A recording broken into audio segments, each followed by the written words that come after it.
क्रमांक 8 है 7 और 71 के मध्य समांतर माध्य का निवेश इस प्रकार कीजिए कि पांचवा समांतर माध्य 27, समांतर माध्यों की संख्या ज्ञात कीजिए। इस प्रश्न को कैसे हल करना है मैं आपको थोड़ा सा बता देता हूँ। 7 और 71 के मध्य समांतर माध्य का निवेश इस प्रकार कीजिए कह रहे हैं ना, तो 7 और 71 के मध्य कितने समांतर माध्य की निवेश करना है बताया है क्या? नहीं बताया है। इसका मतलब क्या होगा कि ये एनवा समांतर माध्य तक जाएगा, है ना। A1 से लेकर A2 A3 फिर आगे कहाँ तक जाएगा? AN तक के जाएगा। हम उसको लेंगे ही लेंगे, क्यों? क्योंकि इसमें बताया नहीं है कि कितना समांतर माध्य लगाना है। क्लियर हुआ ये टॉपिक? आगे देखो, आगे क्या कह रहा है कि पांचवा समांतर माध्य 27 है कह रहा है। तो पांचवा समांतर माध्य 27 है, इसका मतलब क्या है कि जो A5 है उसके जगह में कितना रखना है? 27 रखना है, ये कह रहा है। चलो अब हल करते हैं। समझ में आ गया होगा? नहीं आया तो अब आपको थोड़ा सा स्पष्टीकरण लिख के मैं बताता हूं। यहां पे हम मान लेते हैं ना, लिखो, माना 7 और 71 के मध्य n समांतर माध्य है। ठीक है, n समांतर माध्य का मतलब आपको समझ में आ गया। n समांतर माध्य का मतलब है ये जो A1 A2 A3 है ना, आगे कहां तक जाएगा? AN। ये n समांतर माध्य का मतलब होता है AN।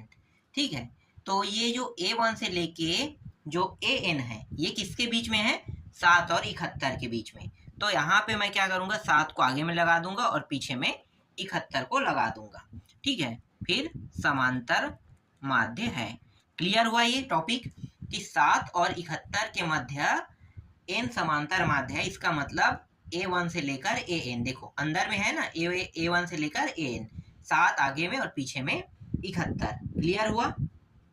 अब इस प्रश्न में और क्या कहा था? इस प्रश्न में कहा था कि जो पांचवा है, जैसे कि A5 है ना, A5 का मान कितना है? 27 है कह रहा है। तो A5 का मान 27 है और ये A5 का मतलब क्या होता है आप सभी को पता होगा। A5 का मतलब होता है 5 है, मतलब ये n का मान कितना रहेगा? 5 1 6 है ना। तो अगर A कहा जाए तो ये A6 है, इस तरीके से बनेगा। फिर ये 27। अब आगे हम हल करते हैं इसको। तो देखो A6 का मतलब हो गया, यहाँ पे मैं A6 के लिए हल कर रहा हूं, तो A प्लस n का मान कितना रहेगा भाई? यहाँ पे 6 है A के जगह में, तो यहाँ भी क्या रहेगा? 6 रहेगा। फिर माइनस 1 और फिर D, और ये जो A जो 6 है उसके जगह में कितना रखूंगा? 27 है ना। तो यहाँ पे आ गया 27 और A के जगह पे A का मान 7 है तो 7 को भी रख देते हैं। इसको घटाएंगे इतना होगा 5 और D, तो ये 5D हो गया। ये इस साइड आके कितना हो जाएगा?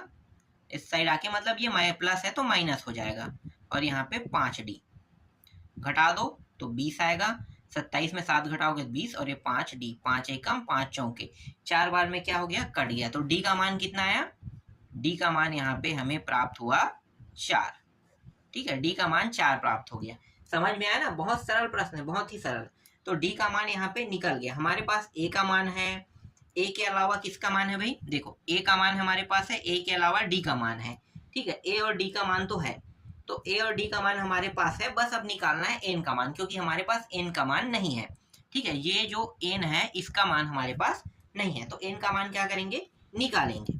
तो चलो निकालते हैं। तो देखो यहाँ पे एक ये हो गया, एक ये हो गया, तो कितना हुआ? 2। तो n प्लस 2 लिखूं मैं? आपको पता चल गया हो ना, 1 और 2, 1 और 2, तो 2 हो गया। तो n प्लस 2वां पद, ठीक है, n प्लस 2वां पद क्या है? 71 है, ये लिखेंगे। ठीक है, तो लिखो n प्लस 2वां पद, और देखो n प्लस 2वां पद 71, मतलब जो अंतिम में रहेगा वही हमें क्या करना है? बताना होता है। तो n प्लस 2वां पद क्या है? 71 है, 71 है। इस तरीके से हम क्या करेंगे? बताएंगे। तो यहाँ पे ये जो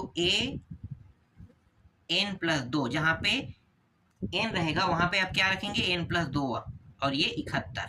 तो चलो अब आगे हल करो।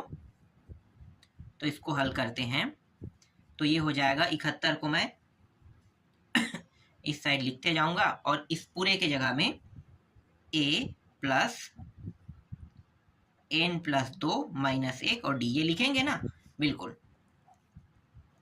a के जगह में 7 रखेंगे, 7 प्लस n, n का मान हमारे पास तो नहीं है ना, तो n को n लिखेंगे, 2 में 1 घटाएंगे तो 1 बचेगा, और फिर ये d और ये रहा 71। इस 7 को इस पार ले जाते हैं तो यहाँ पे बचेगा n प्लस 1d 71। इस साइड आके क्या हो जाएगा, ये प्लस से माइनस हो जाएगा, घटाएंगे तो ये कितना होगा 64, घटाने पर 64 आ जाएगा, और यहाँ पे n प्लस 1 और d के जगह पे भी हम मान रख देते हैं, ठीक है। d का मान कितना निकला है देख सकते हो 4, d के जगह में 4, तो यहाँ पे मैं 4 रख देता हूँ। 4 देखो ये दोनों गुणा के फॉर्म में है, तो 4 के पहाड़ा में ये दोनों आता है, 4 एकम एक बार में आएगा, और ये 4 एकम 2 और 4, तो 4 छक्के कितना हो, एक मिनट 4 एकम और 4 छक्के 24 है ना, तो ये 24 हो गया, तो मतलब ये 6 बार में, ठीक है। तो 16 बार में ये कट गया, एक बार में ये कट गया, एक गुणा n प्लस 1 करेंगे कितना आएगा, n प्लस 1 आएगा, है ना, तो n प्लस 1 बस लिख लेते हैं, ठीक है। तो ये एक यहाँ पे लिखो n प्लस 1, और ये रहा 16। आगे इसको हल करेंगे तो ये जो n है इसके साथ एक प्लस में है, इसको उस साइड ले जाते हैं तो 16 माइनस 1 हो जाएगा, और यहाँ पे n बराबर कितना आ गया 15 आ गया, और यही क्या है इस प्रश्न का उत्तर है। तो यहाँ पे आपको लिखना है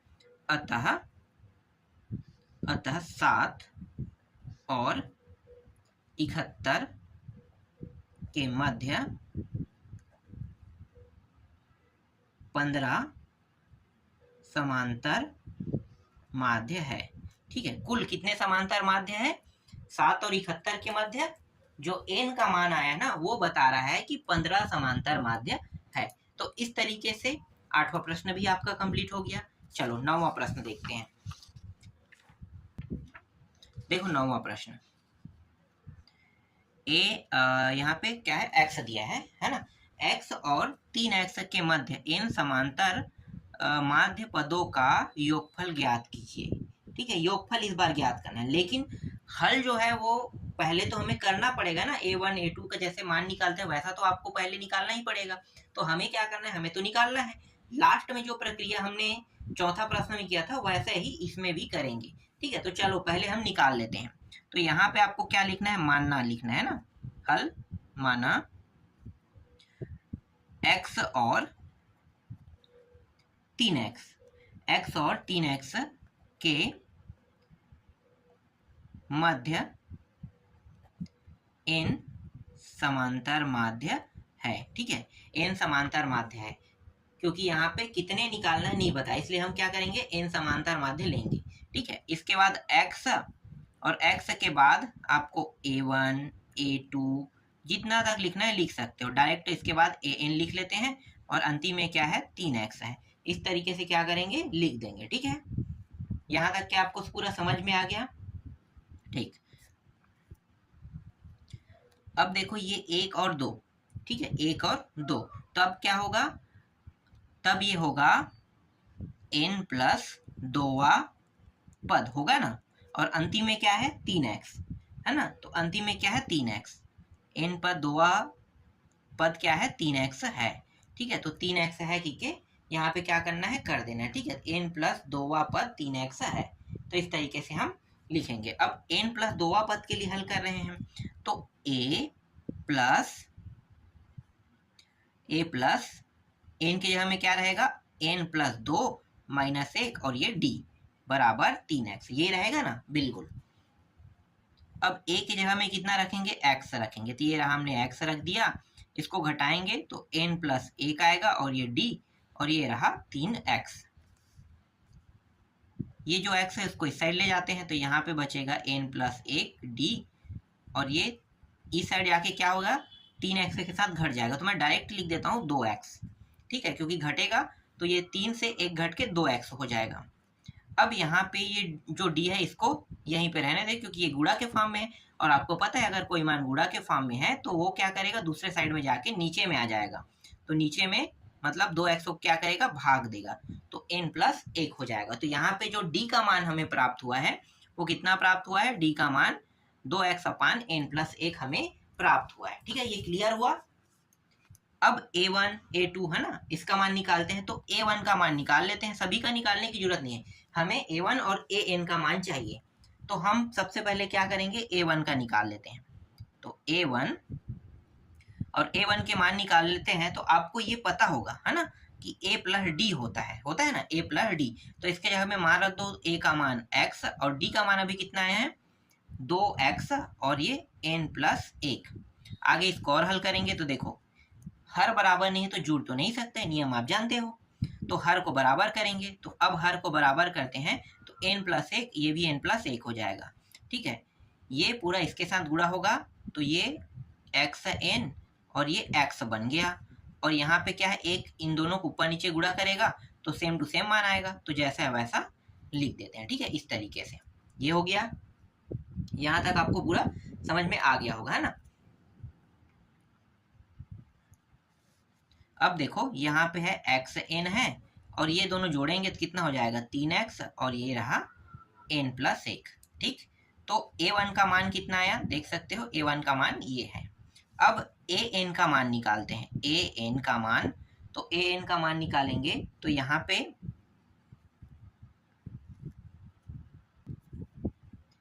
a प्लस n है, मतलब एक अधिक रहता है ना, तो आपको तो पता होगा कि n प्लस 1 फिर माइनस 1 और ये d। फिर a की जगह पे हम मान रख देते हैं, तो a का मान x है, ये हो जाएगा घट जाएगा है ना, तो यहाँ पे सिर्फ n और ये d बस बचेगा। अब यहाँ पे हम क्या करने वाले हैं, d के मान को रखने वाले। तो d का मान देखो कितना है 2x अपान n प्लस 1 है। तो यहाँ पे हम मान रख देते हैं तो n गुणित d का मान है 2x n प्लस 1। इसको आगे हल करते हैं तो बगल में कर लेते हैं। ठीक है, तो देखो यहाँ पे प्लस है, इसका मतलब क्या है, यहाँ पे कुछ नहीं मतलब 1 है। तो हर बराबर नहीं है, जब तक कि हर बराबर नहीं होगा तब तक के ना ये जुड़ सकता है ना घट सकता है। तो हर को बराबर कर लेते हैं। तो हर बराबर करेंगे तो n प्लस 1 का n प्लस 1 ही आएगा, मतलब इसका गुणा ऊपर नीचे और इस एक का गुणा इस साइड में ऊपर नीचे होगा। तो देखो ये जो है ऊपर गुणा करते हैं तो ये हो जाएगा nx और 1 और x हो जाएगा। फिर 1 का गुणा इस पूरे पद के साथ तो सेम टू सेम मान आएगा, तो n 2nx लिख लेते हैं। ठीक है, ये रहा। ठीक है, और ये जो हर है समान हो गया तभी ये क्या होगा जुड़ गया समझो। तो ये मान हमें क्या हुआ प्राप्त हुआ। अब आगे और हल करो तो 2 और 1 कितना हो जाएगा 3x n प्लस x और ये रहा n प्लस 1। अब क्या करने वाले हैं, ये जो a1 है और यहाँ पे जो an है ना, a1 और an इन दोनों का समांतर माध्य निकालने वाले हैं। तो दोनों का समांतर माध्य निकाल लेते हैं। तो यहाँ पे लिखो समांतर माध्य, है ना, समांतर माध्य और इनका योगफल कहेंगे, है ना, समांतर माध्य का योगफल। ठीक है, देखो अब अगला स्टेप हो रहा है, जो प्रश्न में निकालने के लिए कहा था ना योगफल, अब निकाल रहे हैं। तो समांतर माध्य का योगफल, तो समांतर माध्य का योगफल। तो यहाँ पे ये जो a1 है और an है इन दोनों को जोड़ेंगे, है ना। जोड़ने के बाद कितने से भाग किया जाता है 2 से। तो यहाँ पे मैं n अपान 2 लगा देता हूँ, क्योंकि nवा पद के लिए कर रहे हैं इसलिए n अपान 2 का हम यहाँ पे उपयोग कर रहे हैं। ठीक है, अब जोड़ देते हैं। तो n अपान 2 और इनको जोड़े हैं ना, तो जोड़े हैं तो इनका मान रख देते हैं। तो मान कितना आया भाई, तो देखो यहाँ पे है ये, नहीं यहाँ पे है ये वाला। ठीक है, ये पहला समीकरण और ये रहा आपका दूसरा समीकरण। तो दोनों समीकरणों को देखो रख देते हैं ना। तो ये हो गया a1 का मान और यहाँ से ये जो आया है वो an का मान आया, तो दोनों के मान को रख देते हैं। तो पहले हम a1 के मान को रखेंगे तो x n plus 3x n plus 1 फिर प्लस फिर an का मान रखेंगे तो ये रहा 3x n प्लस x और ये n प्लस 1। ठीक है, इस तरीके से। तो n अपान 2। अब देखो ये हर जो है बराबर, इसका मतलब ये है कि आसानी से जुड़ सकता है। तो 3 और 1 कितना हो गया, ये 4, तो 4x n हो गया, 3x और 1 4, तो ये भी 4x हो गया। और नीचे में हर बराबर है तो एक बार लिखा जाता है, ये तो आपको पता ही होगा। तो एक बार हम क्या करेंगे लिखेंगे, तो ये n अपान 2 अब देखो इसमें 4 और 4 दोनों में है, समान है, तो हम क्या करेंगे 4 को उभयनिष्ठ निकाल देंगे। x भी समान है, x भी उभयनिष्ठ निकल गया। अब बचा वो राशि क्या है, यहाँ पे सिर्फ n बच रहा है तो n को लिखेंगे, और यहाँ पे कुछ नहीं मतलब एक तो बचेगा ही बचेगा, तो इसको कोष्टक के अंदर में लिख लेंगे। और नीचे में क्या है, नीचे में है n+1 है, ये और ये कट गया, काट देते हैं दोनों, जो कट गया उसको, 2 एक कम, 2 के पहाड़ा में 2 बार में ये भी कट गया। अब बचा क्या, बचा है हमारे पास 2xn बचा है, और यही 2xn क्या है, इस प्रश्न का उत्तर है। ठीक है, समांतर माध्य का योगफल जो है कितना आया, समांतर माध्य का ये जो योगफल आया है वो आया है 2xn आया है। ठीक है, इस तरीके से आपका ये 9वां प्रश्न भी कंप्लीट हुआ। चलो अगला प्रश्न देखते हैं। देखो 10वां प्रश्न, दो संख्याओं का माध्य 9 है, उनका गुणनफल 80 है, संख्याएं ज्ञात कीजिए। बहुत सरल और बहुत आसान प्रश्न है। दो संख्याएं हमें मानना है, क्योंकि इस प्रश्न में संख्या तो दिया नहीं है, तो आपको क्या करना है, मानना है ना। तो यहाँ पे लिखो माना दो संख्याएं। पहली संख्या क्या होगा, पहली संख्या a और दूसरी संख्या a है, तो आपको पता चल गया कि दूसरी संख्या b है। ठीक है, पहली संख्या को a मानना है, दूसरी संख्या को b मानना है। अब इन दोनों का समांतर माध्य निकाल देते हैं। तो आप लोगों को पता होना चाहिए समांतर माध्य कितना होता है, समांतर माध्य है ना, समांतर माध्य। तो a प्लस b का समांतर माध्य कितना होगा, a प्लस बी अपान 2 लिखेंगे, और समांतर माध्य का मान कितना, देखो दो संख्याओं का माध्य 9, तो यहाँ पे क्या लिखना है आपको, 9 लिखना है ना। a और b का हम जब a और b को जब हम समांतर माध्य के रूप में लिखेंगे इस तरह से a प्लस बी अपान 2, तो इनका माध्य कितना आएगा, 9 आएगा कह रहा है, तो यहाँ पे हमने 9 लिख दिया। ठीक है, अब यहाँ पे आगे क्या करने वाले हैं, आगे हम करने वाले हैं a प्लस बी, और ये 2 इसके साथ गुणा हो जाएगा। देखो नीचे में है तो ऊपर में जाएगा ना, नियम तो आप जानते हो। तो ये हो जाएगा 9 दूनी 18, इसको हम समीकरण 1 नाम दे देते हैं। ठीक है, समीकरण 1। अब आगे प्रश्न क्या कह रहा है, उनका गुणनफल 80 है। किनका गुणनफल 80 है, ये जो a और b है इन दोनों को अगर गुणा करेंगे तो मान कितना आएगा, 80। तो यहाँ पे मैं लिख लेता हूँ a और b इन दोनों का गुणा हो गया, गुणा होने पर मान आ रहा है 80 आ रहा है, तो यही कहना चाह रहा है। तो इस तरीके से इनका जो मान आया वो कितना आया, 80 आया। a और b का जब गुणा होगा तो 80 आएगा। ठीक है, अब मुझे एक और समीकरण चाहिए। देखो ये जो समीकरण है a इंटू बी मतलब गुणा के फॉर्म में है, तो गुणा के फॉर्म वाला समीकरण मुझे नहीं चाहिए, मुझे दोनों को जोड़ने वाला समीकरण चाहिए। तो मेरे पास एक समीकरण तो है, एक समीकरण की और आवश्यकता हो ही रहा है मुझे। तब मैं क्या करूंगा, ऐसे कंडीशन में मैं सर्वसमीका का उपयोग करूंगा। किसका, सर्वसमीका का। ठीक है, अक्सर आप लोगों ने देखा होगा अगर ये प्लस में कंडीशन में है, ठीक है, तो जब भी हम सर्वसमीका उपयोग करेंगे, ठीक है, सर्वसमीका का, तो माइनस वाला का उपयोग करेंगे। तो यहाँ पे मैं क्या करूंगा, a माइनस, एक मिनट, ये हो जाएगा a माइनस बी, इस सर्वसमीका का उपयोग करेंगे। तो लेफ्ट हैंड साइड में a माइनस बी का वर्ग, तो भाई राइट हैंड साइड में भी a माइनस बी का वर्ग ही हम क्या करने वाले हैं, उपयोग करने वाले हैं। देखो दोनों एक दूसरे के अपोजिट साइड में है, लेकिन दोनों सेम है। अगर ध्यान से देखा जाए तो ये दोनों कट के एक प्राप्त तो वापस हो सकता है ना। तो हम ऐसे नियम लगाएंगे, अगर यहाँ पे प्लस दिया है, देखो a प्लस बी, तब हम क्या करेंगे, a माइनस बी, और इसका वर्ग करेंगे ही करेंगे, याद रखना। ठीक है, यहाँ पे वर्ग नहीं दिया है, लेकिन सर्व समीका में हमें वर्ग वाला ही उपयोग करना है। अच्छे से समझना, ऐसे कई प्रश्न हैं जिनको आपको बनाना होता है, लेकिन आपसे बनता नहीं है ना। तो इनको कैसे बनाना है यहाँ पे मैं बता रहा हूँ। यहाँ तक हो गया, ठीक है। अब इसको हल कर लेते हैं। तो ये होगा a का वर्ग प्लस b का वर्ग माइनस 2ab। आगे वाले को करने की आवश्यकता नहीं था, फिर भी मैं करके बता रहा हूँ। वापस हम इसे फॉर्म में, इसी फॉर्म में फिर लिखेंगे, इसी फॉर्म में, लेकिन मैं आपको बता रहा हूँ कि ये नियमता होता कैसे है और कैसे हम प्रश्नों को हल करते हैं। तो a का वर्ग प्लस b का वर्ग माइनस 2ab, ठीक है, इस तरीके से। ठीक, अब मैं क्या करने वाला हूँ, देखो यहाँ पे दोनों साइड में माइनस माइनस है, दोनों साइड में ये क्या है, माइनस माइनस है। तब मैं क्या करूंगा, यहाँ पे दोनों साइड, इस साइड में इसके साथ, देखो ये पूरा मान लिखूंगा। चलो मैं यहाँ पे पूरा लिख लेता हूँ, वरना आप लोग कंफ्यूज हो जाओगे।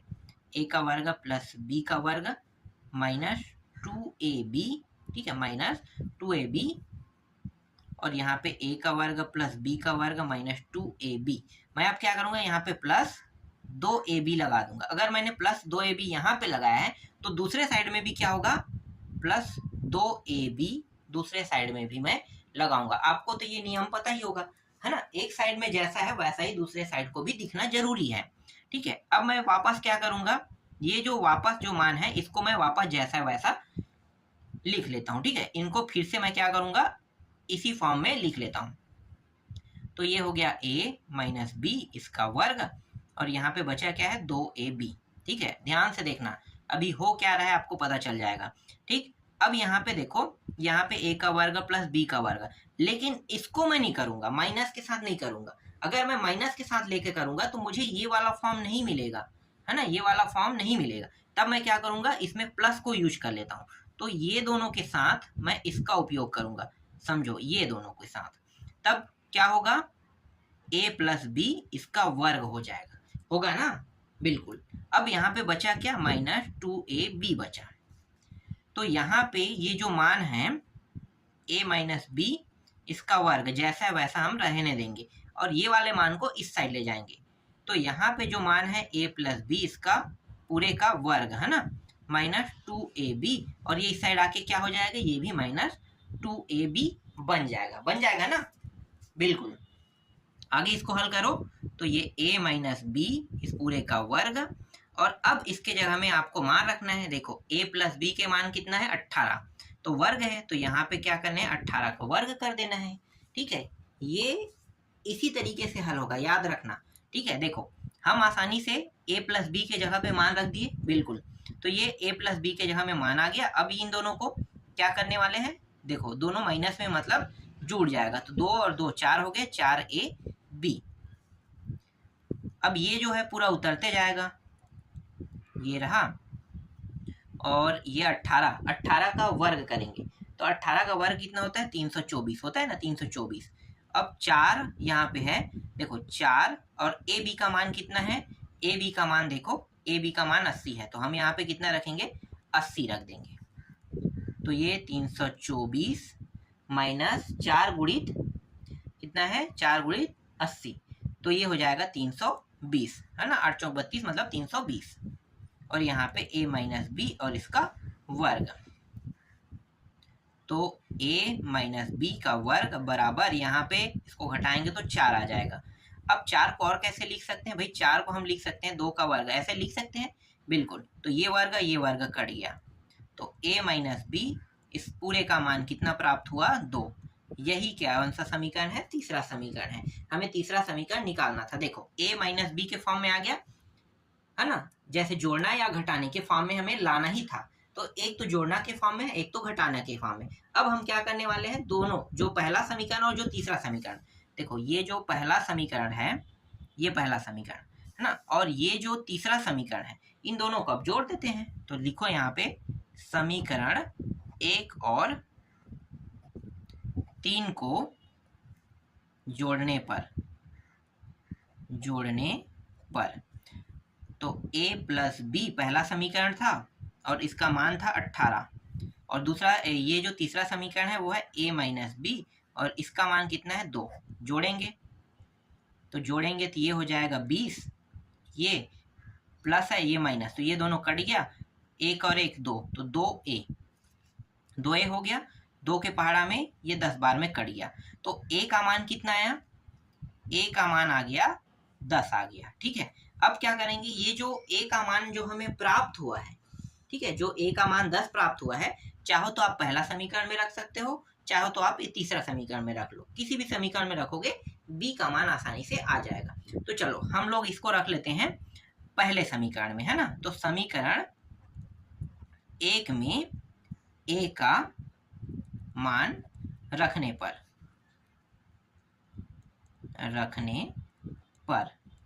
ठीक है, समीकरण 1 देखो, तो a के जगह में यहाँ पे कितना रहेगा, 10, तो यहाँ पे मैं डायरेक्ट 10 रख देता हूँ। b बराबर ये रहा 18। अब ये 10 उस साइड चला जाएगा तो b बस अकेला रहेगा यहाँ पे, तो 18 माइनस 10, तो b का मान कितना आ गया भाई, घटाओगे तो 8, है ना। तो b का मान यहाँ पे 8 प्राप्त हो गया। तो a का जो मान है वो कितना है, 10 है, और b का मान कितना है, 8 है। यही क्या है, प्रश्नों का उत्तर है। देख लो ये दोनों क्या है इस प्रश्न के उत्तर, a का मान 10 और b का मान यहाँ पे जो 8 प्राप्त हुआ है, ये आपके 10वें प्रश्न का उत्तर है ना। संख्याएं ज्ञात कीजिए, तो दोनों संख्याओं का मान यहाँ पे निकल गया। चलो अगला प्रश्न देखो। अब ये तो आपको समझ में आ गया होगा ना। नेक्स्ट प्रश्न देखते हैं। देखो 11वां प्रश्न, यदि x y z समांतर श्रेणी में है और a1 x और y का क्या है, समांतर माध्य है, तथा जो a2 है ये y और z का समांतर माध्य है, तब दर्शाइए कि a1 और a2 का माध्य y है। ये हमें दर्शाना है, मतलब y है, ये हमें निकाल के लाना है। ठीक है, तो इस प्रश्न में दिया क्या है, दिया है, देखो दिया ये पूरा मान है ना, x y z दिया हुआ है। तो यहाँ पे लिखो x y z क्या है भाई, दिया है समांतर श्रेणी में, है ना। तो समांतर श्रेणी में है, आपको ये लिखना है। ठीक है, ये इस तरीके से समांतर श्रेणी में हमने बता दिया। आगे क्या कह रहा है, a1 x और y का क्या है, समांतर माध्य। इसको भी लिख लेते हैं, a1 x और y का समांतर माध्य है ना, समांतर माध्य है। इसी तरीके से देखो a2 है ना, a2 y और z का क्या है, समांतर माध्य है। तो यहाँ पे हम a2 को भी लिख लेते हैं, और a2 y और z का समांतर माध्य है। ठीक है, इस तरीके से हमें क्या करना है, लिख लेना है। तो समांतर माध्य हमने बता दिया। ठीक, अब a1 वाला को पहले लेते हैं। तो समांतर माध्य जो अभी हमने बताया उसको तो हमें हल करके बनाना पड़ेगा ना। तो a1 और समांतर माध्य कैसे बनाते हो, इन दोनों संख्याओं को जोड़ते हो। तो x प्लस वाई, और जोड़ने के बाद दो संख्या तो 2 से भाग दे देते हैं, यही नियम है। इसको हम समीकरण 1 नाम दे देते हैं।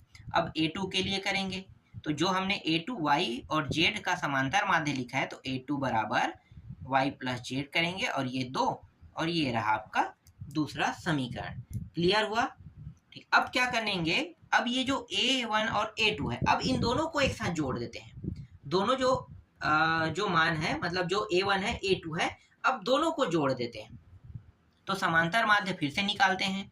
तो समांतर माध्य जिसमें हम a1 प्लस a2 दोनों को लेंगे, है ना। तो a1 और a2 के लेंगे, तो भाई दोनों को ले रहे हैं, तो 1 और 2 कितना हुआ, 1 और 2, तो 2 से इसको भी भाग कर देंगे। नियम आपको पता है ना, 1 और 2, 2 को 2 से भाग कर देंगे। ठीक है, इस तरीके से। अब a1 का मान ये रहा, तो a1 के जगह में रखेंगे। a2 का मान ये रहा, तो a2 के जगह में रखेंगे, तो रख देते हैं। तो a1 का मान कितना है, x प्लस वाई अपान 2, प्लस a2 का मान y प्लस जेड अपान 2, और नीचे में इस पूरे को भाग कौन कर रहा है भाई, 2 कर रहा है। तो 2 को इस तरीके से लिख लेंगे। अब देखो नियम क्या कहता है, देखो यहाँ पे प्लस लगा है, दोनों के हर समान रहेगा तभी हम क्या कर सकते हैं, इसको जोड़ सकते हैं। अगर घटाने का चिन्ह होगा तभी हम घटा सकते हैं, नियम यही है। तो देखो दोनों के हर समान है, इसका मतलब क्या है कि हम आसानी से इनको जोड़ सकते हैं। तो जोड़ेंगे तो कितना होगा, तो जोड़ दो। तो देखो ये x है, और यहाँ पे कहीं पे x नहीं है, तो x बस लिखो। y 2 बार आया है, तो 2y लिखेंगे जोड़ेंगे तो, और फिर z भी 1 बार है, तो z 1 बार रहेगा। ठीक है, इस तरीके से हर क्या है, दोनों समान है ना, समान है, तो 1 बार लिखा जाता है, तो ये तो आपको पता है 1 हो गया, तो ये 2 बस रहेगा। अब नीचे में कितना लिखेंगे, नीचे में इसको इस पूरे को भाग कर रहे हैं 2। अब देखो पद गिनो, 1 2, और ये कितना है 3, 1 2 3, एक पद और होना चाहिए तभी तो हम नियम लगा सकते हैं। तो नियम क्या है, पहले चौथे का गुणा दूसरे तीसरे का गुणा, यही नियम है। तो पहले चौथे मतलब 1 और इस पूरे का गुणा करते हैं, तो x plus 2y plus Z, और दूसरे चौथे का गुणा, तो देखो 2 और 2 4, तो ये आ गया 4। तो ये अभी समांतर माध्य निकला है ना, तो इसको हम तीसरा समीकरण नाम दे देते हैं। ठीक है, ये तीसरा समीकरण है। 2 समीकरण हमारे पास पहले से, पहला दूसरा, अब ये समीकरण कौन सा बन गया, तीसरा बन गया। अब हम क्या करेंगे, समांतर श्रेणी जो हमारे पास है ना, जो हमने दिया है कह के लिखा है, ठीक है, देखो दिया है क्या, क्या हमने लिखा है एक्स वाई जेड क्या है, समांतर श्रेणी है ना, समांतर श्रेणी है। तो इसको लिखो चूंकि एक्स वाई जेड क्या है, समांतर श्रेणी में है, ठीक है, एक्स वाई जेड समांतर श्रेणी में है, तब हम क्या करेंगे, y के लिए निकालेंगे ना। तो यहाँ पे मैं क्या करूंगा, y लिखूंगा और x प्लस जेड को क्या कर दूंगा, जोड़ दूंगा, ठीक है। इसका भी हम क्या कर रहे हैं, समांतर माध्य कर रहे हैं, याद रखना।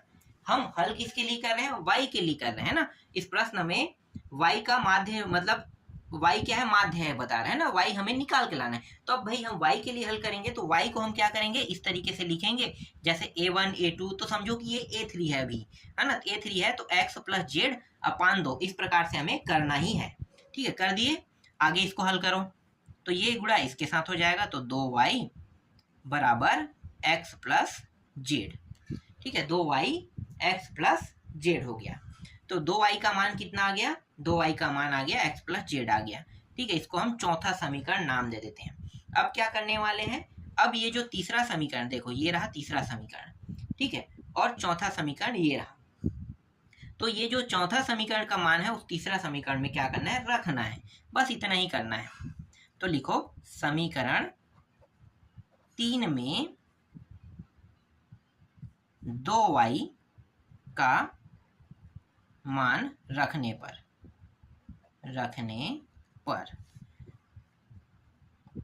तो ये x नहीं, 2y का मान नहीं रखेंगे, है ना, x प्लस जेड का मान रखेंगे, ठीक है, x प्लस जेड का मान रखेंगे। यहाँ भी 2y है क्योंकि हमें y के रूप में ही उत्तर चाहिए ना, x के रूप में नहीं चाहिए, ठीक है। तो यहाँ पे जो हमने लिखा है उसको आप क्या करेंगे, इसको लिखेंगे x प्लस जेड। तो x प्लस जेड का मान रखने पर तो यहाँ पे क्या है भाई, x प्लस 2y है ना, तो इन दोनों को साथ में लिख लेते हैं, x प्लस जेड, इसके बाद पीछे में 2y लिख लेते हैं, फिर अपान कितना है, 4 दिया हुआ है। अब यहाँ पे देखो ये जो x प्लस जेड है, यहाँ भी x प्लस जेड है ना, इसके जगह पे कितना रख सकते हैं, 2y रख सकते हैं, बिल्कुल। तो 2y यहाँ पे हमने रख दिया और यहाँ पे पहले से कितना है, 2y है और ये रहा 4, दोनों को जोड़ेंगे तो कितना हो जाएगा, जोड़ने पर 4y हो जाएगा, 4y और ये रहा 4, ये कट गया। तो y का मान कितना आया, मतलब ये जो समांतर माध्य है ना, समांतर माध्य कितना आया, समांतर माध्य आया y। तो यही हमें क्या करना था, निकालना था। तो यहाँ पे हम लिख देते हैं a1 और a2 का समांतर माध्य y है, ये क्या हुआ, सिद्ध हुआ। तो लिख लो सिद्ध हुआ, ठीक है, इस तरीके से देखो सिद्ध भी हो गया। तो ये प्रश्न आपको समझ में आया। चलो अगला प्रश्न देखते हैं। देखो 12वां प्रश्न को, एक्स वाई जेड समांतर श्रेणी में है, तब दर्शाइए कि ये पूरा लेफ्ट हैंड साइड है और ये राइट हैंड साइड है ना। तो एक साइड को लेकर चलेंगे और दूसरे साइड को क्या करेंगे, सिद्ध करेंगे, मतलब लेफ्ट हैंड साइड को लेकर चलेंगे, ये लेफ्ट हैंड साइड है, और राइट हैंड साइड को क्या करेंगे, सिद्ध करेंगे। तो चलो हल करते हैं। तो ये जो लेफ्ट हैंड साइड है मैं उसको लेकर चल रहा हूँ। तो यहाँ पे ये जो x है, फिर प्लस 2y माइनस जेड, तो यहाँ पे लिखो x plus 2y minus z, फिर z plus 2y minus x, फिर x plus z minus y. अब इससे पहले वाले जो प्रश्न था ना, 11वां प्रश्न, उस 11वां प्रश्न में हमने y का मान निकाला था ना। y का जब हमने समांतर माध्य किया था, देखो y का कितना है, x प्लस जेड अपान 2। तो जहां जहां पे y रहेगा वहां पे कितना रखना है, x प्लस जेड अपान 2 रखना है, ठीक है। कितना रखना है, x प्लस जेड अपान 2। देखो इसके लिए अलग से हम हल नहीं करेंगे, ठीक है, यही हमें लिखना है। चूंकि x प्लस वाई जेड समांतर श्रेणी में है, ये हम इसके बाद अगला स्टेप जो है लिखते हैं, ठीक है। यहाँ पे चलो मैं लिख देता हूँ यहाँ पे, क्योंकि एक्स वाई जेड दिया है। तो लिखो चूंकि एक्स वाई जेड समांतर श्रेणी में है ना, तो y बराबर क्या लिखेंगे, x प्लस जेड अपान 2 ये लिखेंगे। ठीक है, तो जहां जहां पे देखो ये जो पहला समीकरण है, ठीक है, इस पहले समीकरण में जहां जहां पे y है, देखो y यहाँ पे, तो कितना रखेंगे, x प्लस जेड रखेंगे। ठीक है, अब रख देते हैं, तो ये हो गया x प्लस 2, फिर कोष्टक के अंदर इसको लिख लेते हैं x प्लस जेड अपान 2, फिर माइनस जेड, बड़ा कोष्टक लगा देते हैं यहाँ पे। ठीक है, इस तरीके से यहाँ भी वैसे ही कर देते हैं, बड़ा कोष्टक लगा देते हैं, जेड प्लस 2 फिर x प्लस जेड अपान 2 फिर माइनस x, कोष्टक बंद, फिर यहाँ भी x प्लस जेड फिर minus x plus z upon 2, ये रहा। ठीक है, इस तरीके से जहां जहां पे y था ना वहीं पे बस हमने क्या किया, इन मानों को रखा है ना, जो y का मान है हमने रख दिया। ठीक, क्लियर हुआ। अब देखो ये जो है ये गुणा के फॉर्म में थी, ये इस तरीके से है तो काट देते हैं, इसको काट दिए। ठीक है, कट गया, और कुछ कट रहा है कि यहाँ पे नहीं कट रहा है। x x कितना हो जाएगा भाई, 2x, तो मैंने यहाँ पे लिखा 2x। ठीक है, 2x, और देखो ये जुड़ गया है ना, तो ये दोनों क्या है, एक प्लस एक माइनस में, तो यहीं पे काट देते हैं, कट गया। ठीक है, ये भी कट गया। अब देखो यहाँ पे जेड और जेड, यहाँ पे जेड है, यहाँ भी जेड है, दोनों प्लस में है। ठीक है, तो दोनों प्लस में है, इसका मतलब क्या होगा, ये 2 जेड हो जाएगा। अब ये जो x है, एक माइनस एक प्लस में, तो कट गया, तो काट देते हैं।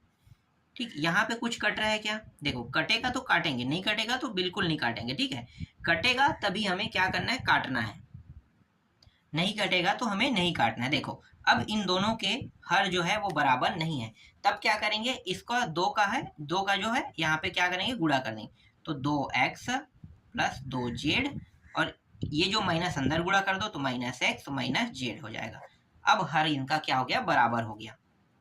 2 और 2 कितना हो गया, 4, 4xz लिख लो, और यहाँ पे 2x 2z, तो एक एक तो कट जाएगा है ना, एक एक कट जाएगा, तो यहाँ पे बचेगा x प्लस जेड बस बचेगा, और नीचे में 2 बस बचेगा।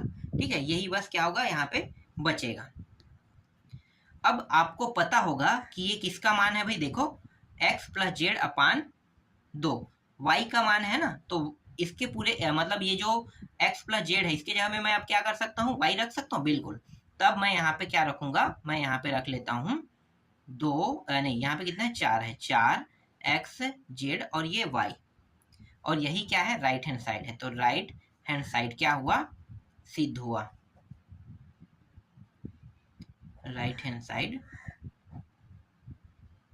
सिद्ध हुआ। तो इस तरीके से आपका ये जो 12वां प्रश्न है ये भी कंप्लीट हो गया।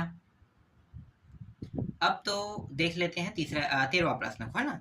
तो चलो अब देखने वाले हैं 13वां प्रश्न। तो देखो 13वां प्रश्न, यदि a और b का माध्य है तो सिद्ध कीजिए, सिद्ध कीजिए, है ना। पहला प्रश्न देखो, इसमें 2 प्रश्न है, पहले को देख लेते हैं। तो इसमें करना क्या है, सबसे पहले आपको क्या करना है, a और देखो ये जो a है, a और b क्या है, इसका माध्य है। इसका कहने का मतलब क्या है, इसका कहने का मतलब है कि ये जो a बराबर a प्लस बी अपान 2, यही रहेगा ना, बिल्कुल। तो जहां पे a रहेगा उसके जगह पे हमें a प्लस बी अपान 2 को रखना है। तो लेफ्ट हैंड साइड को लेकर चलते हैं, राइट हैंड साइड को सिद्ध करेंगे। तो लेफ्ट हैंड साइड को लेकर चलते हैं। प्रश्न क्या है, a माइनस ए का पूरे का वर्ग, फिर प्लस a माइनस बी और इस पूरे का वर्ग।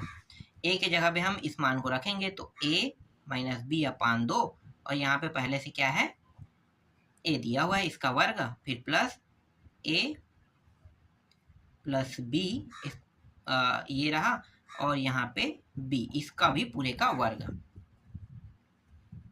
तो यहाँ पे कुछ नहीं मतलब है कि यहाँ पे कुछ नहीं मतलब 1 है। देखो अब घटाएंगे, इसको घटाएंगे कब, जब हर बराबर हो ना। जो नियम जोड़ने पे लगता है वही नियम घटाने पे भी लगता है। तो हर बराबर है क्या, हर बराबर नहीं है, तो हर को बराबर कर लेते हैं।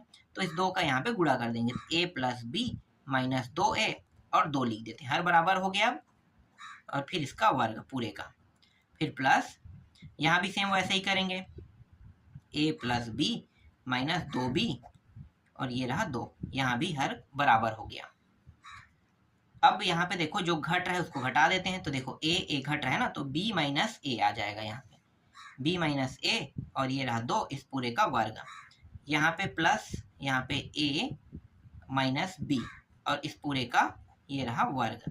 ठीक है, घटने पर यही मान प्राप्त होगा। ठीक है, अब यहाँ पे देखो ये जो b माइनस ए है ना, यहाँ पे क्या है a माइनस बी है और यहाँ पे b माइनस ए है, तो दोनों में से किसी एक को हमें एक जैसा करना है। तो नियम क्या क्या कहता है, नियम आपको पता होगा, नहीं पता है तो मैं आपको बता देता हूँ। देखो अगर हम एक जैसा करेंगे तो क्या करेंगे, कोष्टक के अंदर हम क्या करेंगे, यहाँ पे माइनस ऊपर में, ठीक है, जो b माइनस ए है यहाँ पे भी कर देंगे और यहाँ पे ये माइनस यहाँ भी कर देंगे। ठीक है, दोनों में ऊपर नीचे दोनों में हम माइनस लगा देंगे, मतलब जो नियम है वो एक जैसा रहे ना, इसलिए हम क्या करेंगे, दोनों में माइनस लगा देंगे। तो ऊपर में भी माइनस लगा दिए, देखो अगर हम कटाना चाहे तो ये दोनों को कटा के प्लस बना देंगे, है ना, तो हमने ऊपर में भी माइनस यहाँ भी माइनस लगा दिए। इसके बाद ये दूसरे वाले में कोई छेड़खानी नहीं करना, a माइनस बी 2 इस पूरे का वर्ग जैसा वैसा रहने देते हैं। ठीक है, अब इस माइनस का अंदर गुणा कर दो, तो अंदर गुणा करेंगे तो ये जो प्लस में है वो माइनस माइनस प्लस में हो जाएगा, तो a प्लस बन गया, देखो माइनस माइनस प्लस हो गया तो आगे में मैंने लिख दिया, और ये प्लस में है तो ये क्या हो जाएगा, माइनस में हो जाएगा इस तरीके से, और नीचे में माइनस 2 जो है वो माइनस 2 के रूप में रहने दो। ठीक है, ये रहा फिर a माइनस बी का 2 और ये रहा इसका पूरे का वर्ग। ठीक, अब करने क्या वाले हैं, ये जो माइनस 2 है ना, ये जो माइनस 2 है, ये जो माइनस 2 है इसमें इसको माइनस 1 इस प्रकार से लिख लेते हैं और 2 को इस तरीके से। ठीक है, तो ये समझो कि ये माइनस 2 जो है वो कुछ इस प्रकार से बन गया। ठीक है, और अभी किसके अंदर है, ये कोष्टक के अंदर है, अभी भी किसके अंदर है, कोष्टक के अंदर है। अब मुझे क्या करना है, इसे कोष्टक के बाहर निकालना है, तो कोष्टक के बाहर निकालोगे तो नियम आपको पता होगा। ठीक है, देखो नियम क्या होगा, यहाँ पे a माइनस ये b बन चुका है और यहाँ पे 2 बस को रहने दो, और माइनस 1 को बाहर निकाल रहे हैं तो माइनस 1 और इसका भी क्या हो जाएगा, वर्ग हो जाएगा, और ये वर्ग फिर प्लस a, इसको 2 खंडों में कर देते हैं, a माइनस बी अपान 2 और पूरे का वर्ग। अब देखो यहाँ पे 1 का 2 बार अगर हम हल करेंगे तो ये क्या होगा, मतलब 1 माइनस 1 का 2 बार गुणा करेंगे तो माइनस 1 क्या हो, प्लस हो जाएगा। तो इसका मतलब ये है कि ये पूरा मान क्या बन गया है, प्लस 1 बन गया है, और प्लस 1 का गुणा करेंगे तो यही का यही मान प्राप्त होगा ना। तो कई बार क्या होता है कि डायरेक्ट ये मान को लिख दिया जाता है, जो यहाँ पे आपको दिखाई दे रहा है a माइनस बी अपान 2 और इस पूरे का वर्ग, ये दिखाई दे रहा है ना, वो डायरेक्ट कई बार होता है। तो मैंने आपको बता दिया कि ये नियमता और जो प्रक्रिया होता है वो कैसे होता है, मैंने आपको बता दिया, आपको समझ में आ भी गया होगा। ठीक है, यहाँ तक आपको समझ में आ गया। अब ये देखो दोनों सेम टू सेम है, तो सेम टू सेम है, जुड़ जाएगा, तो जुड़ेगा तो 2 a माइनस बी अपान 2 और इस पूरे का वर्ग हो जाएगा। ठीक है, अब यहाँ पे आगे क्या करने वाले हैं, 2 ये रहा और ये a माइनस बी का वर्ग, और ये जो है अलग वर्ग कर देते हैं, 2 2 कितना हो जाएगा भाई, ये 2 है तो इसका भी वर्ग होगा ना इस तरीके से, तो ये हो जाएगा 2 और a माइनस बी इस पूरे का वर्ग, और ये 2 2 कितना हो गया 4, तो ये कट गया 2 एकम 2 दूनी। ठीक है, तो उत्तर क्या आया, उत्तर आ रहा है a माइनस बी इस पूरे का वर्ग और ये रहा 2, यही क्या है इस प्रश्न का उत्तर है, तो सिद्ध हुआ। तो राइट हैंड साइड यहाँ पे क्या लिखना है, सिद्ध हुआ। ठीक है, इस तरीके से आपका पहला प्रश्न बन गया, समझ में आ गया, पहला प्रश्न का उत्तर ये रहा। अब दूसरा प्रश्न आपको खुद बना के देखना है, मैं यहाँ पे प्रश्न बता देता हूँ, बहुत सरल है, बस a का मान रखना है। ठीक है, ये आपका अंतिम प्रश्न है, और a और ये बड़ा a, फिर यहाँ पे a फिर b, और सिद्ध करके क्या लाना है, सिद्ध करके आपको लाना है a माइनस बी, और ये रहा सिद्ध करके लाना है, मतलब ये लेफ्ट हैंड साइड है, ये राइट हैंड साइड है, तो लेफ्ट हैंड साइड को लेकर चलना है, राइट हैंड साइड को सिद्ध करके लाना है। बस आपको हल करते जाना है, ऑटोमेटिकली उत्तर आ जाएगा, तो ज़्यादा इसमें तामझाम करने की जरूरत नहीं है। इस तरीके से आपका ये 17.5 पूरा कंप्लीट हो गया। इसके बाद हम लोग आप लोगों को बताएंगे 17.6 को बताएंगे।